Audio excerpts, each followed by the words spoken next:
nation that you call yours, people can do what has been done to our children in West Cameroon.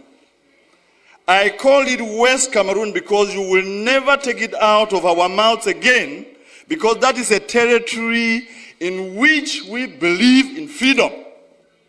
To go out on the street and demonstrate is a basic right for us. And that is why we are saying that there are two Cameroons that came together. If you are telling us, like a state minister stood here last year and told us that what happened in Cameroon is like dropping a few cubes of sugar into a basin of water. Who is the sugar and who is the water? I'm asking the government bench of Cameroon, who is that you rape our children? My brother's daughter has been raped in Boya. I swear to you, the government of this country, does the president of this country know that the governors and the DOs and all the administrators you have sent to West Cameroon are out there behaving exactly like an army of occupation? Our people have nowhere to go. We have made all the efforts. Our ancestors and our forefathers trusted you to go into a gentleman's agreement that two people who considered themselves brothers could go to live together. If this is what you show us after 55 years, then those who are saying that we should break Cameroon are right. They are correct. The people of West Cameroon cannot be your slaves. The people of West Cameroon are not, you did not conquer them in war. If this is what you are saying that we should live in, I say simply, no, it will not work. How do you have an army that's supposed to protect children, step out there, beat them, and rape some? It is not heard of in any country. This is the 21st century, and anybody who does that and cannot be willing for his government to pay the price, we will exact it on you. Because you are making us believe that we went to the wrong place. What is there to say? I want the world to know and to have it on record that we have made efforts. I have sat with ministers and listened to them talk. The first one was the then Minister of Justice, Amadou Ali, 10 years ago. And I took my time, drove from Kombo to Yaoundé to tell him something is brewing out there. This thing that you people are sending gendarmes to beat people up and say all of these things, there is pain in West Cameroon. And as Minister of Justice, be very careful. What happens there? And he turned around, looked at me, and told me, Mr. Wilbur, it is your people who choose to come here. He is alive. He told me. Last week, I went to see the Minister of Higher Education, Professor Famindongo, and I told him, the problems in Cameroon, the problem we have in West Cameroon, is the problem that will bring down Cameroon. If you do not handle it well, you will not know Cameroon as it is in a few months or in a few years. When people have had pent-up anger and pain, humiliation, for over 50 years, when it bursts out, you will never be able to control it. And I told him. And simply what he asked me was, qu'est-ce que vous allez faire? Because you have your army of occupation out in West Cameroon, you believe that when the people will rise, even if you took the whole of the French army and added to yours, you will never bring them down. And we have no need for that. We don't have any need for that in the 21st century. I was one of the believers in a unified Cameroon.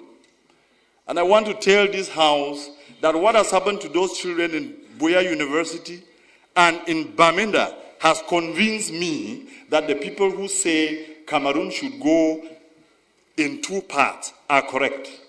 And there are more and more of us out there who now believe that it is the ultimate end. I listened the other night, an offer of 1,000 jobs, an offer of 2 billion francs for lay schools, and I laughed at myself. Are my people slaves? So you now take them to be your dogs. that you can beat and wound and maim, break their bones, then throw a piece of meat for them to fight over. It has to end.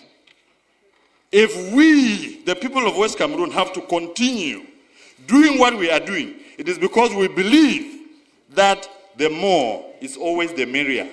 When you have more people, you have more chances of surviving in life. If the more people who are the people of East Cameroon have proven to us that our blood means nothing, then it is time for us to say it will soon be over. I want to give you a quote here in this house that I borrowed from the American liberators. When injustice becomes law, resistance becomes a duty. The people of West Cameroon have a duty to resist your oppression. I called it oppression because of what I've seen in the field. Let me quote you another two instances. 3 weeks ago, there was an incident in Bangolan, which is a neighboring village to Jakiri, where I come from. And I don't know what it was about, and a gendarme officer was killed. And the forces of law and order, under the instructions of the SDO of Ngokitunya, move into Jakiri, a neighboring village, and take away 100 men.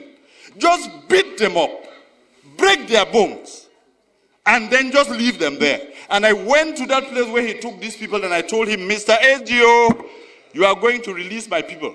He sent soldiers to me, and one of them told me, I said, I am the representative of these people because I'm a parliamentarian.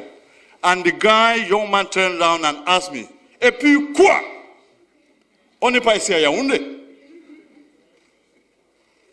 And he drew a line on the ground to tell me, if you cross here, you will see the consequences. Unfortunately for him, I happen to be a descendant of the Warriors of Nso. Nobody draws a line before me. And I crossed, and I told him, shoot me. I told the SDO, release my people. In 12 hours, he released them. But some are still lying in the hospital. They beat and kicked a woman, and she miscarried, a pregnant woman. And nobody can question this. That is the reason in this master plan to finish our culture and our people. You have chosen that every single administrator or every commander of the army is from East Cameroon. That is why they sit there and they can kill the people without remorse. This has to end. Mr. President, Mr. Speaker, I want to repeat this quote.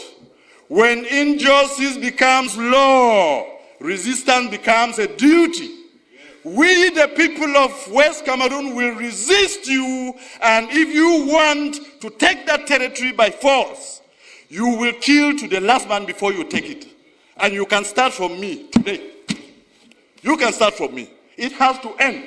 Somebody has to know that this is not how you treat a people. 50 years is too long. 50 years is a very, very long time. And we come here and sit just talking about the budget. You normalize murder. You normalize rape. Mr. Speaker, I am sorry to tell you that this is part of the resistance. You will hear me to the end. When injustice becomes law, resistance becomes a duty. It is my duty to defend my people. You will not stop me because of lack of time. Or if you want to, you can call your brutal gendarmes to come and kill me here. I will not. I will not. I want you to hear this, Mr. Speaker, that my people are suffering, and that the cube of sugar that was defined in this house, are you just angry, Mr. Speaker, that the person you considered your slave, a slave has risen in the master's house and is asking a question? I have. Mr. Speaker, I'm telling you, this is part of my resistance, and you will hear me to the end. Bring the brutal soldiers who raped our daughters to take me out of here. I will say it to my end. I will say it to the end. There is nothing you can do to me. I'm wondering whether His Excellency the President of the Republic knows that the governors and the DOs are behaving exactly when they are posted to West Cameroon as colonial masters. When they abuse people and insult them and do all they have done, we have to resist And we have to tell you, our people will not be brought down because we came into this union as equal partners. Yes, sir. And I am done. And I am done. And we will resist. And there is nothing you can do to stop us because this is part of our culture that we inherited. You people who fear every administrator and every ruler, we challenge our rulers, we take them to task, and that is why they are accountable. Thank you very much.